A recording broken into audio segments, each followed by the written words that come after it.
Oh, Nabil Fikri, sihat. Nama ada tu. Okay, alright. So dah ready Okay, we have this question. Ini pun sama. Saya sihat. Okay. Saya ambil daripada past year's question. Okay. The first question is chloroform CHCl3 is a common organic solvent. If hydrogen in CHCl3 is replaced by chlorine, it becomes CCl4, a toxic solvent. For each of chloroform and carbon tetrachloride. Okay, soalan minta draw the molecular shape, show the bond polarity and predict the polarity. Okay, jadi dia ada kaitan dengan molecular shape dan juga polarity lah. So harap-harapnya dapatlah refresh balik apa kita belajar. Yang pertama sekali, draw the molecular shape. So based from your previous knowledge, okay, kita tahu dia adalah tetrahedral. These molecule have tetrahedral shape. Jadi soalan suruh draw sahaja. Kita jawab soalan apa yang soalan suruh draw. So lukis. Jadi tapi nak lukis tu kita kena predict dululah. So kalau uniform kat sini mesti ada mesti menunjukkan tetrahedral shape. So yang pertama ni kalau you tengok saya tunjukkan untuk chloroform CHCl3. Okay, and we have CCl4 carbon tetrachloride juga tetrahedral. Pastikan betul dalam jawapan awak. Okay, soalan 1 dan 2 ni, of course kalau dalam exam sebenar pun pelajar akan menjawab dalam struktur yang sama lah ataupun dalam gambar rajah itu. So dia kata show the bond polarity. Saya nak tanya, bond polarity ni nak buat macam mana? Macam mana kita nak show dekat situ? Bond polarity tu yang mana? Bond polarity tu yang mana?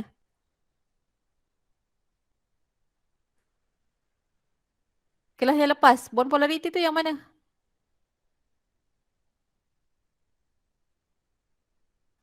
Hello? Kita lukis apa tak tentukan bond polarity? Anak panah yang pangkah. Anak panah yang pangkah yang mana? Satu ni anak panah pangkah pula. Anak panah ada palang hujung tu kan? Yang ini kan? Yang ini. Kan? Yang tu. So kita kena tentukan dulu dia punya electronegativity lah between atoms. Kalau ada perbezaan, if there is a difference in electronegativity, maka akan ikatan itu adalah polar. So kita wajib buat bond polarity dia. Jadi sekarang sepatutnya dalam jawapan itu pelajar akan tunjukkanlah. Contoh carbon and chlorine is more electronegative. Jadi kita akan buat bond polarity dia ke arah chlorine. Siapa yang tak fokus pada kelas hari tu, tolong dengar nampak soalan final pun boleh tanya macam ni. Okey, sekejap. Bond polarity.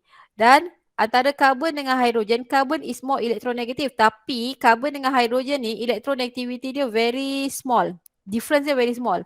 Sangat kecil lah nilainya. So, dia punya arrow tu kalau nak ikutkan pendek je lah. Pendek sikit. Sebab itu kalau you tengok, dia suruh predict pula polarity tu nanti. Okay, tapi kalau untuk carbon tetrachloride CCl4, since surrounding atom adalah sama, maka the charge ataupun electron distribution tu adalah equal. So kita kena buat 4 bond polarity untuk setiap molekul because there are 4 polar bonds. Okay, jadi nombor 2 ni saya combine sekali dengan nombor 1. Okay, predict the polarity. Saya dah ajar macam mana kita nak meramalkan polarity. Yang pertama sekali kita tengok pada shape. Okay, so kalau you tengok kat sini sepatutnya lah jawapan awak akan tulis apa? Dia punya molecular shape. Molecular shape ni apa ni? Tetrahedral. Tetrahedral. Symmetrical or unsymmetrical? Unsymmetrical. CHCl3 adalah unsymmetrical sebab surrounding atomnya tidak sama walaupun dia tetrahedral which is one of the 5 basic shape. Tapi surrounding atom tak sama, dia adalah unsymmetrical. Jadi apa ni? Carbon, hydrogen and carbon chlorine bonds are polar ataupun are polar bonds. Okay? Okay, lepas tu kita nyatakan bond dipole tu cancel each other or not. Siapa nak tolong ni? All bond dipole cancel each other ataupun tidak? All bond dipoles? Does not. Does not cancel each other. Sebagai conclusion, kita kena tunjukkan resultant dipole moment mu itu where mu is not equal to 0, therefore it is a polar molecule. This is the way how we predict the molecular shape. Predict the polarity. Okay, untuk CCl4 sama je caranya. Molecular shape-nya adalah tetrahedral. Okay, molecular shape dia adalah tetrahedral, but for this case dia adalah symmetrical. Kenapa symmetrical? Kenapa CCl4 adalah symmetrical? 5 basic acid Dia ada and surrounding. Dia punya shape tu adalah salah satu daripada 5 basic shape, tapi yang mengukuhkan lagi adalah surrounding atomnya sama. Right, it has same surrounding atom. Jadi macam tadilah, maksudnya kat sini apa you nak tulis? Carbon, chlorine bonds, polar. Saya dah cepat ni. Ruang pun malas nak kecil-kecil kan. Polar. Okay, apa lagi? All bond dipoles. Cancel each other. Okay, as a conclusion, resultant dipole moment mu, resultant dipole moment mu is equal to 0. Therefore, CCl4 adalah non-polar molecule. Soalan simple, tapi kalau tak tahu nak tentukan polariti sangat bermasalah lah. Okay. Baik, saya rasa tidak ada persoalan di situ. Kita teruskan pada soalan yang kedua. Okay, next we have this question. Okay. An atom X combine with oxygen atoms to form two covalent molecules, XO2 and XO3. XO2 is identified as a polar molecule, while XO3 is a non-polar molecule. Draw possible molecular geometry for each of the molecule. Comment on the polarity of XO bond, give a possible reason, and explain why XO2 is polar while XO3 is non-polar. Okay, yang pertama dia bagi awak atom tu adalah X dengan oksigen saja. Lepas tu dia suruh awak lukiskan molecular shape ataupun molecular geometry yang mungkin. Okay, ada clue yang diberikan di sini. XO2 adalah polar, XO3 adalah non-polar. Okay, bila kita tengok kepada molecular formula yang diberikan, kalau kita alert dengan pelajaran sebelum ini iaitu molecular shape, kita tahu dia mestilah basically AX2, AX3. So dalam kes ini, X adalah central atom. Okay. Oksigen adalah surrounding atom. Jadi ada pelajar yang PM saya lah, dia kata macam mana nak tahu, mestilah salah satu tu less electronegative, salah satu itu yang more electronegative. Saya cakap betul. You compare lah, kita kena faham nak baca ni macam mana. XO3, XO2. Jadi maksudnya kat sini, X adalah central atom. Bila nak jadi central atom, dia mesti less electronegative. So O kat sini adalah oksigen. Oksigen is more electronegative than X. Jadi maksudnya sekarang, dia dah bagi clue kat situ XO2 polar, XO3 non-polar molecule. Jadi dia suruh lukiskan molecular shape tu apa bagi XO2. So kalau pelajar itu dia faham macam ni, XO2 tu dia samalah dengan general formula AX2, you akan dapat AX2 bentuk linear tau. So kalau bentuk linear, surrounding atomnya sama. Okay, tak payah buat boring lah. Surrounding atom sama, dia akan jadi non-polar. So dia dah tak tally dengan apa yang kita predict lah.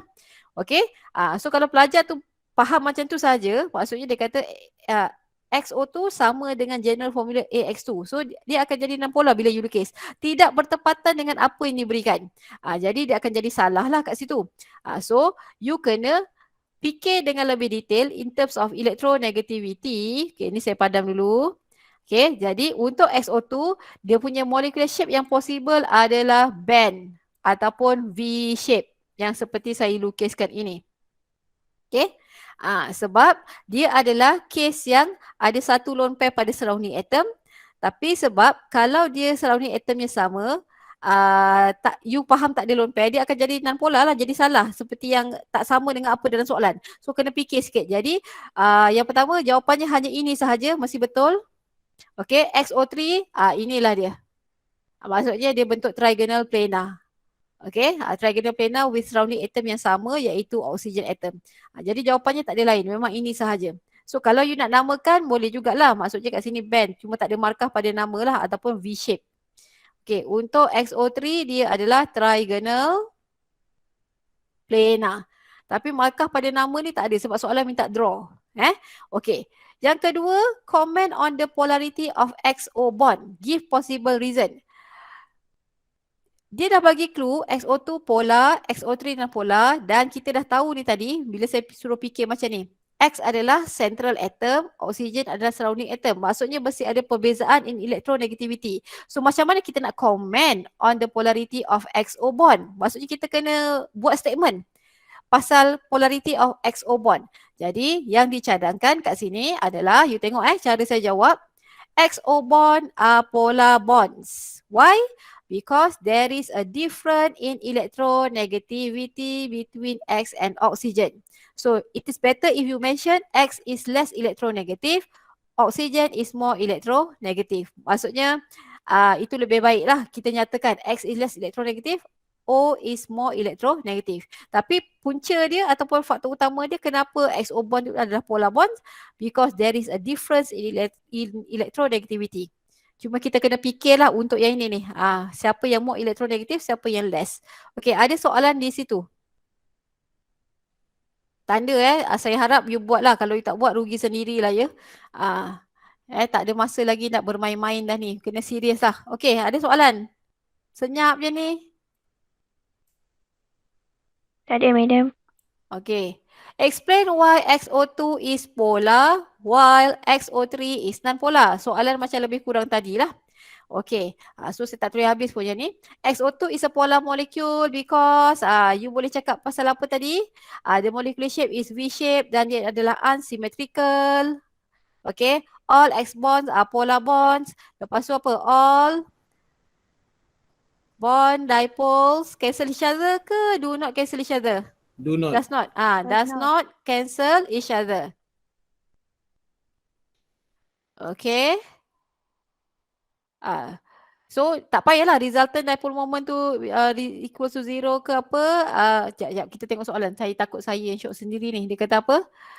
Sekejap Explain. Dia dah bagi tahu dah pola tu. Tapi nak menyokong yang ni, it is better lah you buat kat sini. Therefore, resultant dipole moment is not equal to 0. Jadi dia adalah polar molecule. Okay. For XO3 macam tadi kita buat, you nyatakan dia punya shape trigonal planar. Okay. Dia punya shape adalah trigonal planar dan wajib lukis bentuk trigonal planar tu. So dalam kes ini dia adalah symmetrical. Because surrounding atom dia sama. Okay, lepas tu all XO bonds are polar.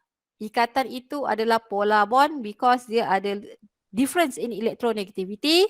Okay, lepas tu all bond dipoles. Kalau siapa tak faham bond dipoles, kita baru buat tadi. Oxygen is more electronegative. Ini bond dipole. Okay, ini bond dipole. Okay, lepas tu dia adalah all bond dipoles cancel each other. As a conclusion, resultant dipole moment equals to 0. Therefore, it is non-polar molecule. Okay. Alright. Jadi sepatutnya adalah jawapan calon ni ataupun jawapan pelajar ni boleh jadi macam-macam. Tapi this is the suggested answer. Ini salah satu cadangan jawapan lah, cara you tulis jawapan. Dalam kimia dibenarkan buat point yang macam ni. Point tapi dia elaborate. Dia bukan point form yang setakat macam point form untuk kita catat nota biasa-biasa tu tak. Mesti ada elaboration. Okay. Ada pelajar yang share dengan saya. Jadi saya tunjuklah kat sini. Okay, kita lihat sama-sama. Tapi ni soalan nombor 2 saja. Okay, sebab dia pelajar dah share, saya pun share lah. Okay, Jadinya kalau you tengok kat sini, pelajar ini dia lukis bentuk tu, tapi pelajar ni bertanya dululah, dia tanya saya macam mana, saya kata cuba fikir dulu. Okey, nampak dia lukis ni, lepas tu dia nyatakan molecular shape tu V-shape unsymmetrical. Betul. Lepas tu sebabnya kenapa? The bond between XO are polar bonds, bond dipoles does not cancel each other. Semua ni ada dalam jawapan dia. Resultant dipole moment sampailah ke conclusion dia XO2 is polar molecule. Untuk yang satu lagi pun sama jugalah. Dia lukis. Okay, XO3. Molecular shape dia triangular planar and it is symmetrical. Okay, symmetrical. Lepas tu dia nyatakan bond between XO adalah, yang ni dia salah lah. Sebab dia kata non-polar bond. Polar bond ke non-polar bond? Untuk XO3, dalam XO3, XO tu polar ke non-polar? Bond? Polar. Dia Polar. sepatutnya polar bond. Sebab memang ada beza lah electronegativity. Dia mesti polar bond. Okay. Bond dipoles can cancel each other. Ataupun ayatnya all bond dipoles cancel each other. Resultant dipole moment betul. Yang ni pun betul. Cuma kena berhati-hati dikuatiri jawapan bawah tu betul tapi poin kat atas tu salah, takut ada markah di seiring. Contohnya pelajar menjelaskan benda yang salah pun kadang-kadang tak dapat markah sebab matlamat tak semestinya menghalalkan cara. Contohnya kita boleh dapat jawapan tapi cara kita salah pun kadang-kadang tak boleh dapat markah. Jadi pelajar ini dia share dengan saya, so saya share lah sama-sama. Mungkin ada pelajar yang buat silap macam ni. Kadang-kadang rasa macam dah betul tapi tersalah tulis. Okay, so tolong berhati-hati. Okay, ini satu lagi ni saya terlupa ni. Kenapa comment on polarity of XO bond? Dia kata the bond between XO is polar because X is the central atom and oxygen is surrounding atom. Okay, so what? Because O is more electronegative compared to X. Ini saya terima ini. Sebab ayat ini membawa maksud sama dengan there is a difference in electronegativity between oxygen and X. Tapi yang atas ini dia betul cuma dia tak menjawab lagi soalan. So kalau saya tak akan bagi markah dekat atas, saya bagi markah yang dekat sini. Okay, any question? Untuk soalan ini, ada soalan? Tak ada, madam.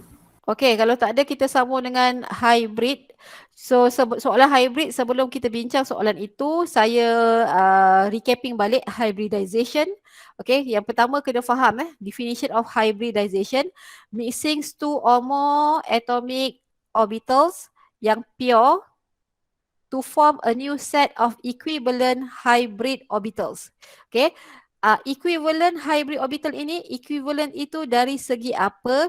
Dia mesti equivalent dari segi shape dan juga energy. Saya conteng kat sini lah. Equivalent ini maksudnya dia mesti setara dari segi shape sebab itu bentuk dia sama. Satu lagi adalah energy. Bila kita buat energy level, siapa tengok video saya tu, saya dah tunjukkan energy level tu kan, yang gambar macam ni. Lepas tu contohlah dekat sini SP2. Maksudnya tenaga dia sama. SP2 tu sama. Equivalent. Okay. So now how we are going to determine the type of hybridization of the central atom. Okay. Dalam silibus kita ni banyak belajar molekul yang central atom tu hybrid. Tetapi ada molekul juga yang mempunyai lebih daripada satu central atom. Contoh saya conteng kat sini. Contoh kalau saya ada methane, CH4 tak ada masalah. Okay, CH4 kalau kita lukis molecular shape dia ataupun Lewis structure dia, so dah tahu dah yang akan hybrid adalah carbon. Sebab carbon nak bentuk 4 sigma bond itu agak mustahil kalau dia tak hybrid. Sebab dia perlukan orbital yang sama energinya, lepas tu 4 sigma bonds, 4 unpaired electron. Siapa yang dah buat tu dia nampak lah. Tapi ada juga molekul yang ada lebih daripada satu central atom. Contoh saya ada methanoic acid. Okay, HCOOH. Kalau saya lukis Lewis structure methanoic acid, dia adalah seperti inilah. Okay, COOH. Macam mana madam boleh buat macam ni? Namanya belajarlah. Bila kita selalu buat, kita faham, kita akan boleh buat on the spot. Okay, dalam kes ini, contoh dalam kes ini, yang akan mengalami hybrid, of course carbon. Carbon akan hybrid. Tapi dalam kes ini, oksigen ini hybrid, oksigen ini hybrid, oksigen ini juga hybrid.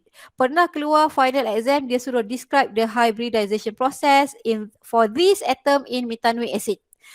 Jadi kalau pelajar tu tak faham hybridization dan juga macam mana nak tentukan type of hybridization, apatah lagi nak describe, memang masalah lah. Jadi that's why kita akan start dulu dengan molekul-molekul yang macam ni yang dalam soalan tutorial tu, dan saya dah tunjukkan juga penerangannya dalam video ringkas. Itu the best way yang saya boleh buat lah. Yang saya guna kertas lukisan tu saya buat sesi lepas, tapi sesi ni macam susah pula nak set up lampu, nak set up apa semua. Saya guna tab sajalah untuk ni. Okay, so now kalau kita nak tentukan type of hybridization, you tengok dekat sini dia ada mention number of hybrid orbitals obtained equals to the number of atomic orbitals mixed. Okay, jadi macam mana? Kita lihat slide inilah, saya ulang balik takut ada yang tak faham ataupun tak alert. There are 5 type of hybrid orbitals ataupun 5 jenis hybrid orbitals: sp, sp2, sp3, sp3d, sp3d2. So macam mana boleh terhasilnya ke semua hybrid orbital ini? Syaratnya dia mesti mix. Nak mix apa dengan apa? Satu S dengan satu P dapat satu set hybrid orbital yang baru, namanya pun baru, bentuknya pun baru, iaitu sp. Kalau satu S orbital mix dengan 2 P orbitals, kita akan dapat sp2. Jadi berapa orbital yang kita mix? Kita sudah mix 3. 1, 2, 3. Maka kita akan dapat 3 sp2 hybrid orbitals. Nanti saya tunjuk gambar lah. Okay. Kalau saya mixkan sp-p-p, dapatlah sp3. Jadi 4 orbital yang kita mix, maka kita akan dapat 4 sp3 hybrid orbitals. Sampailah you mixkan sp3d2 ni. You nak dapat sp3d2, you akan mix 1s, 3p, 2d. Yang ni pun sama So kita akan dapatlah apa yang kita mix tadi dan bilangannya mesti sama. Okey, apa maksud bilangannya mesti sama? Contohnya tadi, kalau saya mixkan 1s dengan 1p, maksudnya 1s campur 1p, 2 orbital mix. Maka nampak tak bentuknya mesti basically dia adalah linear, so dia ada 2 sp, bentuk dia linear. Nampak tak ada 2 sp saya label kat situ. Maksudnya 2 orbital yang terhasil. 2 orbital yang terhasil disebabkan saya mix. Okay, kalau S mix dengan P, so saya dah mixkan 3. Saya mesti dapat 3 equivalent hybrid orbital yang namanya sp2. 1, 2, 3. Dan kalau sp3 secara asasnya dia adalah trigonal planar. Dan nanti kalau you faham dan perasan dalam video tu saya kata, bila dia overlap nanti dia mesti sama dengan shape yang kita predict. Okay, kalau sp3 saya mixkan apa? P plus P plus P. Saya mix 4 orbital yang pure asalnya. So 4 mesti dapat 4. 1, 2, 3, 4. Hybrid orbital yang baru semuanya equivalent dari segi shape dan juga tenaga. Bentuknya secara asasnya adalah tetrahedral. Dan sama juga bila untuk sp3d, maksudnya saya dah mixkan 5, saya mesti dapat 5 orbital yang baru. 1, 2, 3, 4, 5. Bentuknya secara asas mesti trigonal bipyramidal. And for sp3d2, saya dah mixkan ataupun how many orbitals mix? 6. 1, 2, 3, 4, 5, 6. So dia punya shape basically secara asasnya adalah octahedral. Jadi, apa-apa hal bila kita nak describe the hybridization process, kita kena tengok dulu molecular shape yang kita dah buat. Okey. Sebagai contoh, yang ini saya rasa boleh jawab sendirilah, what is meant by hybridization. Jawapan dah ada kan? Ini saya tak nak bincang. Okey. Kita lihat dulu soalan asas non-face-to-face ini, iaitu dia kata name the hybridization of the carbon atoms in the following molecule. Jadi, apa yang diberikan pada awak dalam soalan B1 dan 2, dia bagi dalam bentuk condense. Condense ni maksudnya padat. Dia condense kan, dia kumpulkan CH3. Bila kita nak tentukan type of hybridization, kita akan fokus number of electron groups around the central atom. Jadi pelajar berdasarkan pengetahuan yang lepas dia sepatutnya ada kemahiran nak expandkan sikit ni CH3 tu. Macam mana? Of course, dalam kes ini there are 2 central atom. Carbon akan jadi central atom, hydrogen akan jadi surrounding atoms. Nampak? Ini pengalaman awak belajar masa sekolah menengah. Sepatutnya ini tak ada isu. Ini memang kita akan belajar organik tu banyak pada semester 2, tapi ini dah belajar. Okey, jadi dia kata name the hybridization of the carbon atoms. So, untuk the first one, kita tengok berapa electron group around, let's say ini carbon A, ini carbon B. 1, 2, 3, 4. Since there are 4 electron groups, maka this carbon atom undergoes sp3 hybridization. Oh, jauh sangat pula. sp3 hybridization. Maksudnya, dia akan mengalami jenis penghybridan apa? sp3. Macam mana tahu? Tengok bilangan group, electron group around the carbon atoms. And same goes to the other one. 1, 2, 3, 4. There are 4 electron groups, maka carbon ini undergoes sp3 hybridization. Okay. Itu perkara penting bila kita nak describe. Ini kena tahu dulu. Okay. The second molecule, okay, untuk molekul kedua, kita ada suatu alkin. Macam mana saya tahu dia alkin? Rasa-rasa macam mana saya boleh tahu dia alkin? Apa clue kat situ? Pernah dengar alkin tak? Double Alkin. bond. The presence of carbon-carbon double bond. Jadi, dalam kes ini, kita nak tentukan type of hybridization of these carbon atoms. So, macam tadi lah, kita expandkan sikit. Yang penting kita mesti tahu carbon mesti form 4 bonds. Okay, let's say saya start dengan carbon yang paling kanan. Dia mesti bentuk 4 ikatan. So, sini sudah 2. 1, 2, 3, 4. Okay, the second carbon ataupun the middle carbon, double bond. Ada ni. Ini hydrogen, lepas tu dia attach dengan carbon sebelah lagi. Okay, so untuk carbon yang tengah-tengah ni, dia sudah ada 4 ikatan. 1, 2, 3, 4. Dah octet dah. Carbon yang paling hujung sebelah kiri, 1, 2, 3, 4. Tengok pun dah tahu. Jadi kalau you tengok kat sini, carbon yang ini, dia akan undergoes sp3 hybridization because there are 4 electron groups around this carbon atom. Untuk carbon yang kedua ini, kena faham juga. Double bond, kita kira dia sebagai satu electron group. 1, 2, 3. So, this carbon atom undergoes sp2 hybridization because S plus P sama dengan 3 orbital mix kan? Bila 3 orbital mix, maksudnya dia akan menghasilkan sp2. Okay, carbon yang hujung sekali sebelah kanan sama juga double bond, ada satu double bond, so 1, 2, 3. So this is also undergoes sp2 hybridization. Jadi kalau you nampak kat sini untuk contoh hydrocarbons ini, dia mengandungi lebih daripada satu central atom. Jadi kesemua central atomnya mengalami hybridization.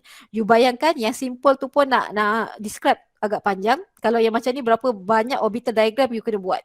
Dan berapa banyak overlapping tu macam mana nak lukis. Of course lebih complicated. Tapi dia lebih mudah kalau kita dah faham. Okey, baiklah. Ini secara asas lah. Jadi kita lihat kepada soalan. Yang ini saya dah minta pelajar-pelajar to send. Okey. Pelajar yang betul-betul fokus. Maksudnya walaupun video tu bukan saya suruh tengok waktu kelas saya. Maksudnya waktu your free time dia tengok dan dia cuba fahamkan. Dia akan ikut apa saya cakap. Yang pertama bila kita nak describe. You tengok keyword dia. Describe the hybridization process. Determine the geometry of the following species. Bila describe, macam mana you nak tahu dia SP ke, SP2 ke, SP3 ke, SP3D ke, SP3D2 ke? Mesti ada step-step dia. Step itulah perlu ditunjukkan. Determine the geometry. Maksudnya molecular shape. Macam mana kita nak tentukan dia tu linear ke, triangular planar ke? Mesti ada kaitan dengan molecular shape and Vesper theory. Jadi benda tu kita kena bincangkan. Kadang-kadang soalan sambung pula.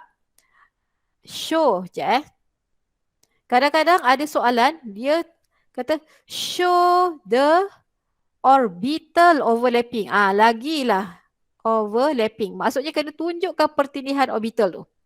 Jadi kita untuk soalan tutorial ini saya anggap kita belajar lah. Kita belajar, kita buat semua. Jadi kalau you tengok soalan pertama ni saya tak ingat siapa. Dania kot. Dania. Okay, saya minta dia share. Saya suruh dia buat. Okay, first of all, you tengok jawapan awak juga. Tengok jawapan masing-masing. I'm looking ataupun kalau saya sebagai pemeriksa, saya akan cari molecular shape ataupun Lewis structure. Jadi sekarang ni tugas awak adalah lukis molecular shape atau Lewis structure. Tapi saya lebih suka terus lukis molecular shape tu. Lewis structure dalam bentuk molecular shape. Sebab nanti bila kita nak lukis overlapping tu dah senang. So you can see here, this is the molecular shape drawn by your friends. Okay, beryllium hydride. So betul. So kalau you lihat kat sini, apa yang dia buat ni, apa yang saya nak lah. Yang pertama sekali, memang bukan saya nak. Apa yang sepatutnya kita buat. Daripada molecular shape ataupun Lewis structure, kita fokus dulu kepada central atom, beryllium. Because beryllium tu yang mengalami hybridization. Dan dalam kes ini ada satu je pun central atom. So, you can see there are 2 electron groups sebab ada 2 kat sini, single bond ataupun bonding pair. Type of hybridization adalah sp. Okay. Electron group arrangement sebab kita nak describe, kita nak tentukan shape. Jadi kita akan buat juga. Ini dah cara dia. Electron group arrangement adalah linear. So molecular shape and bond angle adalah linear and bond angle dia 180 degree. So kawan awak dah tunjuk kat sini lah. Cuma cara dia label bond angle ni salah. Bond angle mesti dilabelkan dengan betul bond ke bond. Macam ni Saya guna pen warna lain lah. Dari bond ke bond. Bond angle. Bukan main tunjuk macam tu. Itu nanti masalah juga. Kadang-kadang tak dapat markah. Okey. Jadinya sekarang, since yang mengalami hybridization adalah central atom, kita kena tahu electronic configuration of the central atom which is beryllium. Kalau kita dah mahir, kita boleh je tulis valence electron configuration. Tapi saya risau ada pelajar yang tak tahu lagi. So saya ajar tulis electronic configuration yang penuh. Tengok proton number and we are going to focus to the valence electron which occupied 2s orbital. Jadi kawan awak ni dia labelkanlah valence electron itu berada pada 2s. Okey, jadi kita nak hybridkan. Kita tahu tadi central atom dia akan mengalami hybrid sp hybridization. Apa yang aku buat ni? Saya nak highlight jadi lain pula. Tersalah pen. Okay, sp hybridization. Maka the best way to describe the hybridization process adalah menggunakan orbital diagram. Tetapi untuk valence electron sahaja. Jadi kita wajib buat orbital diagram starting from ground state of beryllium. Labelkan ground state of beryllium. Ada setengah dalam nota awak mungkin dia tulis ground state je, tapi sebab kita nak belajar, saya bagi tahulah siap-siap ground state of siapa? Beryllium. Okey, kalau nak ikutkan dekat electronic configuration beryllium tu, dia stop pada 2s. Okey, dia stop pada 2s, tapi jangan lupa dia ada 2p yang empty. Kalau tak macam mana dia nak mixkan S dengan P tu nanti. So kita kena lukis juga 2p orbital yang kosong bagi beryllium. Sebab itu bila kita dah tentukan awal-awal kat sini, ni kan kita dah tentukan awal-awal sp hybridization tu dah senang dah macam mana kita nak buat orbital diagram. Okey? Jadi maksudnya kena mixkan S dengan P. So kalau you tanya saya, cikgu 2p ni wajib lukis tak? Wajib. Jawapannya wajib. So isi dan buat. Okey. Dalam video pun saya dah terangkan, there are 2 sigma bonds around beryllium. Ada 2 sigma bond around beryllium. Jadi, kalau you fikir kalau dia tak hybrid, macam mana beryllium ni nak form 2 sigma bond? Sigma bond itu kan terhasil daripada sharing of electron antara beryllium atom dengan hidrogen. Maksudnya beryllium mesti contribute 1 elektron, hidrogen mesti contribute 1 elektron untuk dikongsikan untuk menghasilkan covalent bond itu. Tapi beryllium sekarang dia ada elektron yang berpasangan, paired elektron. So macam mana nak bentuk 2 sigma bond? Maksudnya beryllium kena dapatkan 2 sigma bond hanya dengan cara dia hybrid tu satu. Tapi sebelum hybrid, dia perlu lakukan satu step yang namanya promotion of electron, dan kadang-kala ada setengah buku dia tulis excited state. So kalau pelajar guna excited state pun betul. Saya belajar dulu kat UTM dia tulis excited state. Saya dulu UTM Universiti Teknologi Malaysia, Skudai. Lama dah. Okey, jadi apa yang berlaku pada promotion of electron ataupun excited state? Since beryllium needs two single ataupun unpaired electron, one electron from 2s is promoted to 2p orbital yang available. Kalau tak nak buat arrow dengan bulat ni pun tak apa. Tapi maksudnya biasanya pelajar dia akan ikut cikgu dia buat kan. Saya buat dalam video tu sebab saya nak tunjuk. Jadi nampaklah. So kita akan buat satu lagi step yang namanya promotion of electron ataupun excited state. Jadi elektron itu dia akan teruja. Dia akan excited to higher energy level namanya 2p orbital. Dan pada promotion of electron ataupun excited state ini, dia mula orbital ni dia mula nak samakan energi dia sebelum dia mix. Jadi pentingnya promotion of electron ataupun excited state. Jadi selepas dia promote one electron from 2s to 2p, apa yang berlaku? Nampak kita sudah dapat 2 unpaired electron. Satu pada 2s, satu pada 2p. Okay, now kita perlu, beryllium perlu mix dapatkan satu set orbital yang baru namanya sp. Macam mana tahu? Kita dah tentukan awal-awal. Jadi 2s will mix with one of 2p orbitals, maka kita akan dapat dua set hybrid orbital yang baru, namanya sp hybrid orbital. Jadi kita tunjukkan sp hybridization punya stage ataupun proses. Okay, must be label. Dalam nota dia tulis satu je kan SP. Boleh je, tak ada masalah. Tapi saya nak you faham kita akan dapat dua. Sebab kita mix satu S dengan satu P. Sebab tu nanti bentuk dia macam ni kan. Bentuk dia linear tu kan. Sebab ada dua lah. Ni pun tak sama saiz ni. Kena sama saiz. Kena sama saiz kena sama saiz. Dia tak boleh satu besar, satu kecil, satu lonjong, satu bulat. Dia mesti equivalent. So yang ini apa dia? Empty orbitals. Okay, kosong, tak ada elektron dan dia tak terlibat pun dalam hybrid. Jadi sekarang untuk dia form dua sigma bond tu tadi, beryllium akan gunakan apa? sp hybrid orbital dia dengan to be shared with hydrogen atom. Jadi pelajar wajib buat orbital diagram untuk hydrogen. Okay, buat. Lepas tu ni kawan awak memang ikut sebiji saya buat lah, tak ada masalah pun. Okay, jadi apa yang berlaku kat sini, ini akan share dengan ini. Bila dia nak share, dia mesti bertindih, dia mesti overlap. Barulah dapat satu sigma bond. So yang ini macam mana? Kan kita ada dua hidrogen, kena buat lah. Patutnya kita satu lagi tu kena faham lah dia ada. Jadi ini. Jadi sekarang, siapa tengok video, dia dah tahu. Kita akan lukis yang mana dulu? Kita mesti lukis yang central atom. Central atom tu sekarang bentuk dia adalah SP. Jadi kalau kita tengok kat sini, apa yang kau buat tu betul. Dia dah labelkan. Must be label lah. Central atom tu dilabelkan. SP pun dilabelkan. Betul. Lepas tu hydrogen atom tu 1s. 1s. Betul. Dan mesti tunjukkan overlapping. Ada. Silap kawan awak ni. Dia tidak melabelkan sigma bonds. Sigma bond must be labeled. Must be shown in the orbital overlapping. So yang ini namanya adalah orbital overlapping. Pertindihan orbital. Okay. Kalau soalan tu suruh describe, mesti ada yang ayat yang tu lah. Each sigma bond is formed from the overlapping between apa? SP and 1s orbital. Dalam ayat dalam nota tu kena ada. Kawan awak tak explain ni. Tapi kena buat. Biasanya pernah satu ketika pelajar tak tulis ayat yang tu memang tak dapat markah. Sebab soalan suruh describe. Describe kan? Describe apa? Cuba tengok soalan tu kelas.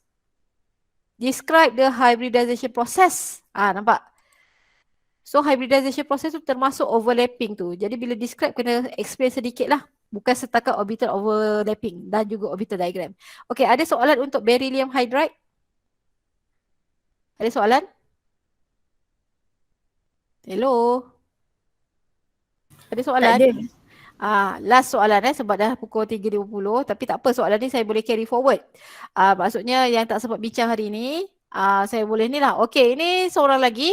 Molekul kedua kita adalah boron trihydride. Okey. Kalaulah, saya rasa ini yang di-set mula tadi ni. Selepas ni, tak apalah. Kalaulah soalan tu, okey, kalaulah soalan tu suruh describe kan. You tengok. Yang pertama sekali, kalau saya tengok kat sini molecular shape dia ada lah. Okey, tak ada masalah. Dia lukis kat bawah. Okey, dia kata Trigonal planar ni semua. Okey. Wajib buat daripada sini, ni patutnya buat kat atas. Okey, patut kita buat apa kelas? Number of electron groups around boron ada berapa tu? Ada berapa ni? 1, 2, 3. Yes, 3. So, type of hybridization. Buat. Takut kalau dia bagi markah kat sini habislah. Kalau 3 apa dia? SP? 2. Lepas tu sebab dia suruh describe the molecular shape, kita kena buat electron group arrangement because the question asks you to describe the molecular shape ataupun geometry. So dia mestilah trigonal planar. Since ini belum lagi molecular shape, buat satu lagi molecular geometry ataupun molecular shape. So mungkin yang kat sini saya bagi, kalau saya sebagai pemeriksa, saya bagi markah kat bawah ni lah sebab dia mention kat dalam shape tu. Dia dah mention, maksudnya tulis kat sini apa. Okey, cuma yang inilah. Satu lagi, kalau kita rasa confident tak buat ni, takut salah. Itu masalah dia. Takut kita predict ni salah tau. Okey, so sekarang tengok kat sini, kawan awak dia buat electronic configuration bagi boron. Okey, betul. Ground state dia buat 2s2, 2p1. Okey. In order to form 3 sigma bonds, nampak? Boron needs 3 unpaired electron. Jadi kalau kita tengok kepada ground state boron, tak ada lagi 3 unpaired electron, baru ada 1. So mana mungkin dia nak buat terus 3 sigma bond tu macam tu je menggunakan pure orbital, memang tak boleh. Maka dia akan perlu promote dulu. Sebelum hybrid dia perlu promote 1 electron from 2s orbital to another 2p orbital. Jadi kawan awak terus tunjukkan kat sini. So kat sini betul. Lepas tu barulah dia mix kan 1s dengan 2p in order to get a new set of hybrid orbital which is called sp2 hybrid orbitals. Jadi akan dapat 3 hybrid orbital. Ada 3 bilik kat situ. sp2, sp2, sp2. So yang ini empty. Dan satu lagi kesilapan kawan awak, dia tak lukis orbital overlapping, di mana orbital overlapping tu markah sangat besar. Sangat banyak markah kat situ. Okey. Jadi tolong ambil perhatian. Ini kebetulan sampel yang saya dapat. Yang tak buat langsung tak tahulah kan. Jadi that's why saya sarankan awak lukis siap-siap bentuk ni. Bentuk molecular shape tu lukis siap-siap supaya kita boleh lukis dengan baik untuk overlapping. Jadi boron trihydride. Okey, saya pun risau nak lukis ni sebab licin. Dia tak sama kalau kita lukis atas kertas. Okey, bentuk dia masih apa kalau sp2 kelas? Hybrid orbital dia bentuk apa? Trigonal. Trigonal apa? Trigonal planar. Trigonal planar. Tengah ni kena bercantum Ni pun saya dah cuba berhati-hati ni. Sengit juga sebab licin. So ini asasnya. Jadi kena lukis di tempat yang agak besar supaya kita boleh tunjuk nanti overlapping. sp2.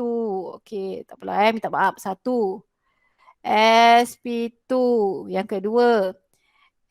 sp2 yang ketiga. You kena lukis betul-betul sama besar. Okey, labelkan. Ini siapa punya? Boron punya. sp2, sp2, sp2, sp2. Setiap sp2 hybrid orbital ini, kalau you tengok dekat sini ni, occupied by 1 electrons. Jadi setiap satu tu ada 1 elektron. So kalau saya ajar, saya suruh letak dulu supaya dia tahu. Pelajar ni tahu, ada elektron dekat situ. Jadi dia akan overlap dengan hidrogen punya s orbital. 1s orbital of hydrogen in order to form sigma bonds. Jadi since you boleh guna you guna pen satu warna saja, tak kisahlah. Nak guna pen berbeza warna pun tak kisah untuk pembelajaran kan. Jadi dia akan overlap dengan hydrogen 1s orbital. Mesti spherical. Sebab hydrogen 1s tu mesti spherical. So dekat sini ada satu lagi elektron overlap. Tak berapa cantik lah. Bukan tak berapa cantik, apa dia tebal. Sekejap Okey, saya betulkan. Tebal sangat. Jadi pennya tak nampak. Okey, jadi awak labelkan dekat situ. Saya guna pen sama je lah. Okey, 1, 2. Dapat 1 sigma. Labelkan. Okay, besarkan sikit. Dapat 1 sigma. So yang dekat sini pun sama. Pennya dah nipis lah. Okay, hydrogen 1s. Okay, tak boleh jadi ni. Kena besarkan juga. Tak puas mengajar macam ni. Okay, hydrogen. Okay, buat betul-betul lah. 1s. Overlap. Dapat 1 sigma. Okay, sini hydrogen spherical, labelkan hydrogen atom 1s, overlap. Di tempat dia overlap, mesti ada opposite spin. Elektron yang dikongsikan itu mesti opposite spin, dapat 1 sigma. So, biasanya ini semua dia tengok label cukup tak? Sigma bond ada 3 tak? 1, 2, 3. Okey, sigma bond 3, 1 markah. Okey, sp2 cukup tak 3? sp2 cukup, ada 3 berlabel, 1 markah. Okey, 1s label tak? Label. Okey, 1 markah. Dia akan bagi markah sampai macam tu. Ini contohlah, amalannya biasanya macam tu. So kalau you tak lukis, untuk sini you jangan cakap 3 markah je, madam, sikit. 3 markah tu boleh merubah grade. Okay, lepas tu baru explain. Boleh kelas? Masukkan ayat explain. So kena ambil masa fahamkan, tapi kena ni lah. Okay, alright. Ada soalan? Saya dah cukup masa. Ada soalan nak tanya? Any question? Faham ke ni? Dah tengok video tu faham